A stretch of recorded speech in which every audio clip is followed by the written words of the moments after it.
Bonjour, mon nom est Nicolas Labossière et je suis un volontaire pour le comité qui étudie l'éventuelle possibilité pour que la région de la capitale nationale devienne la première réserve de biodiversité urbaine du Canada.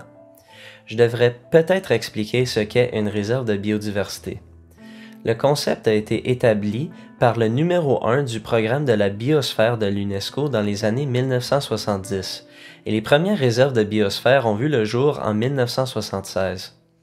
Depuis son lancement, 736 réserves ont été établies dans 134 pays à travers le monde.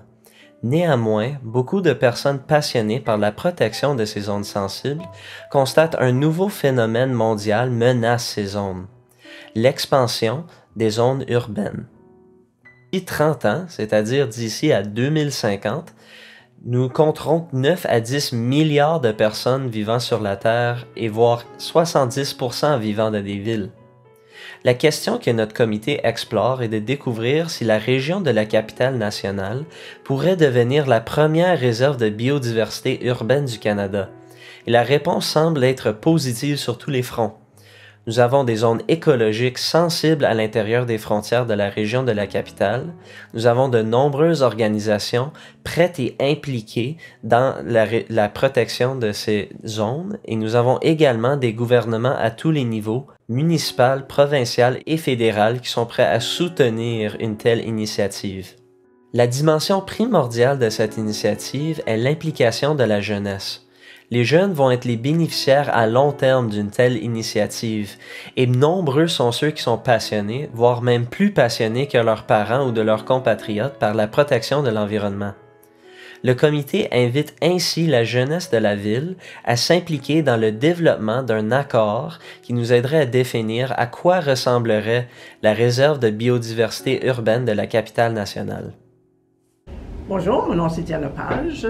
Je suis présidente sortante du Club de naturalistes d'Ottawa et je me suis toujours intéressée à la nature, fait beaucoup de sorties depuis que je suis très jeune et les taxonomies m'intéressent beaucoup. Mes passions, c'est l'entomologie et l'ornithologie. Alors, la vie, pour moi, la biodiversité, c'est la vie qui continue et notre monde naturel, la variété de la vie. Et les végétaux, micro-organismes, l'écosystème, c'est très, très important qu'on les protège. Et ça a aussi un impact direct sur notre santé et notre bien-être. Pour moi, les océans, les forêts, toutes les champs en fringe, tout ça, c'est très important de les protéger, de faire en sorte que qu'on ne les détruit pas et on les remplace par des édifices. Alors, il faut qu'on continue à protéger ces lieux-là. Et moi, j'encourage beaucoup les jeunes générations à étudier dans la biodiversité et pour pouvoir plus tard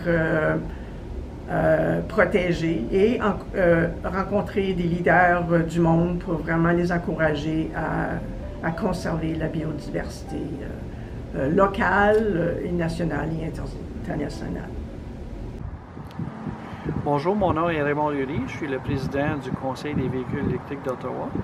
Et puis aujourd'hui, je vais vous parler des gaz à effet de serre ici à Ottawa. Donc à peu près 40% de nos gaz à effet de serre sont le résultat des transports, donc les véhicules personnels, les autobus scolaires et de la ville, transport lourd, donc les camions de livraison, etc. Ça représente un total de 40% de nos émissions. Donc l'électrification de ces moyens de transport-là va nous permettre de faire une grosse différence en termes de réduction de gaz à effet de serre.